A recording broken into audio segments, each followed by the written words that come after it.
Alhamdulillah wa salatu wa salam ala rasulillah. Ma ba'd, the question is asking what is the ruling on a female being a nurse, the occupation of a nurse for female. Now when it comes to males, it's pretty similar, but obviously with females there are a few added elements to it. Now in its asl, it's from the greatest of deeds to look after one another.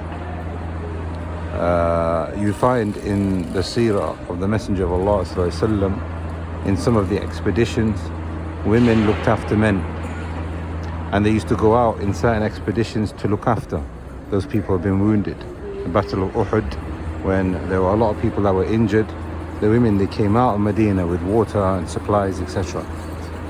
Therefore, the ulama have said that it is permissible in its asl for a man to look after a man and a woman to look after a woman, to give them the medical attention that they need.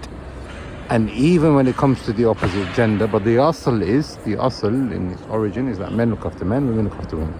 This is the fatwa from Shaykh Aziz bin Baz.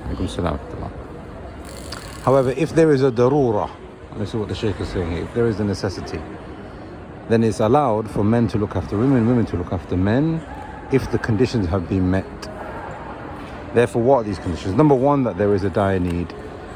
It isn't like something like a headache and she goes to a man and says, I've got a headache, and there's no dire need for it, right?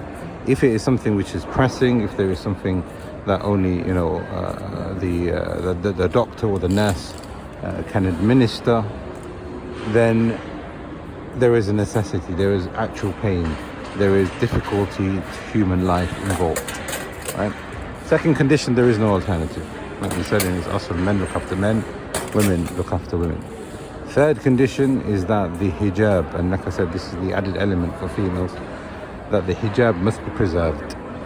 So a woman might say, well, we need women, Muslim women in the profession, and that could mean that the hijab is, compromised a little bit. We will say, the obligation of a woman preserving her hijab is more of an obligation for her than looking after other people. This is because when it comes to looking after people, giving the care they need, this is fard kifaya.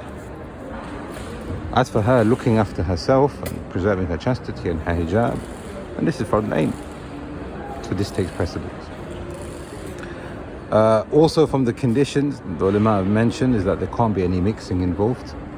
Like we said, men with men, women with women. If mixing has to take place, then the mahram should be there. They shouldn't be alone with them. And we've talked about this before on previous videos, where khalwa or ikhtilat can be removed, and the ways we can remove them. And you can refer back to that for that. Therefore, the profession of the nurse is something which is praiseworthy and it is good, and inshallah there's a lot of reward and khair in it. However, there are some dawabit and guidelines that need to be preserved. These are the ones that we have mentioned. Obviously, each situation needs to be investigated and inspected, because there could be other conditions that we need to place on the nature of this work, because of the different variables that it could include. We ask Allah subhanahu wa ta'ala that He makes us of those who have afiyah in the dunya and in the akhirah. Allah subhanahu wa ta'ala looks after us and preserves us, and that He is a shafi, that if we ever are afflicted with anything, that He gives us and the Muslims speedy recovery. هذا والله أعلم وصلى الله على محمد.